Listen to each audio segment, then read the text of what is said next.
ചിത്രത്തിന് പോസിറ്റീവ് റിപ്പോർട്ടുകൾ വന്നാൽ ബോക്സ് ഓഫീസിൽ എന്താണ് സംഭവിക്കുന്നതെന്ന് മോളിവുഡ് മുമ്പ് പലവട്ടം കണ്ടറിഞ്ഞതാണ്. മലയാളത്തിൽ ആദ്യമായി കോടി ക്ലബ്ബുകളിൽ പലതും തുടങ്ങി വെച്ചത് മോഹൻലാൽ തന്നെയാണ്.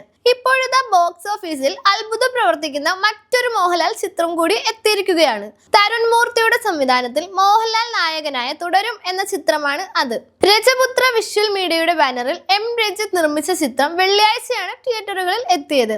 ആദ്യ പ്രദർശനങ്ങൾക്കപ്പുറം എല്ലാ വിഭാഗം പ്രേക്ഷകരിൽ നിന്നും ഒരുപോലെ പോസിറ്റീവ് അഭിപ്രായങ്ങൾ നേടിയ ചിത്രം ബോക്സ് ഓഫീസിൽ വെച്ചടി കയറി പോവുകയാണ്. ഇപ്പോഴത്തെ ഞായറാഴ്ച കളക്ഷൻ കണക്കുകൾ സംബന്ധിച്ച് ആദ്യ ദിനം 17.18 കോടി നേടിയ ചിത്രമാണിത്. ഇതിൽ കേരളത്തിൽ നിന്നും 5 കോടി മാത്രമേ ഉണ്ടായിരുന്നുള്ളൂ എന്നതാണ് ഏറ്റവും വലിയ കൗതുകം. റെസ്റ്റ് ഓഫ് ഇന്ത്യ 1 കോടിയും ബാക്കി കളക്ഷൻ വിദേശ മാർക്കറ്റുകളിൽ നിന്നുമാണ്. എമ്പുരാനിൽ നിന്ന് വ്യത്യസ്തമായ പ്രൊമോഷണൽ ടാർക്ക് പിടിച്ച അണിയറക്കാർ സൂക്ഷിച്ചു മാത്രമേ ചിത്രത്തെ കുറിച്ചുള്ള വിവരങ്ങൾ പുറത്തുവിട്ടിരുന്നുള്ളൂ. മോഹൻലാൽ അടക്കമുള്ള താരങ്ങളൊന്നും അഭിമുഖങ്ങളിൽ പങ്കെടുത്തിരുന്നുമില്ല. എന്നാൽ ആദ്യ ദിന അഭിപ്രായങ്ങൾ പോസിറ്റീവ് ആയതുകൂടെ മോളിവുഡ് സാക്ഷ്യം വഹിച്ചുകൊണ്ടിരിക്കുന്നത് മറ്റൊരു ബോക്സ് ഓഫീസ് അത്ഭുതത്തിനെയാണ്.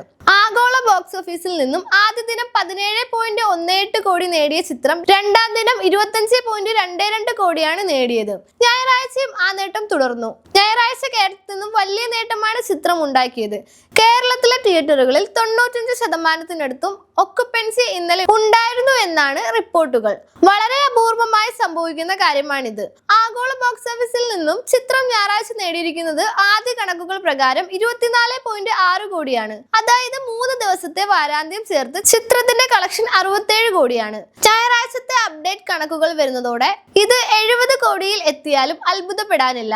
അതേസമയം റിലീസ് സിനിമകൾക്ക് കളക്ഷൻ ഏറ്റവും കുറയുന്ന തിങ്കളാഴ്ചയും കഴിഞ്ഞ ദിവസത്തെ പോലെ സമാനമായ ബുക്കിംഗ് ആണ് ചിത്രത്തിന് ലഭിക്കുന്നത് എന്നതിൽ നിന്നും ചിത്രം നേടിയിരിക്കുന്ന ജനപ്രീതി വ്യക്തമാവുകയാണ്.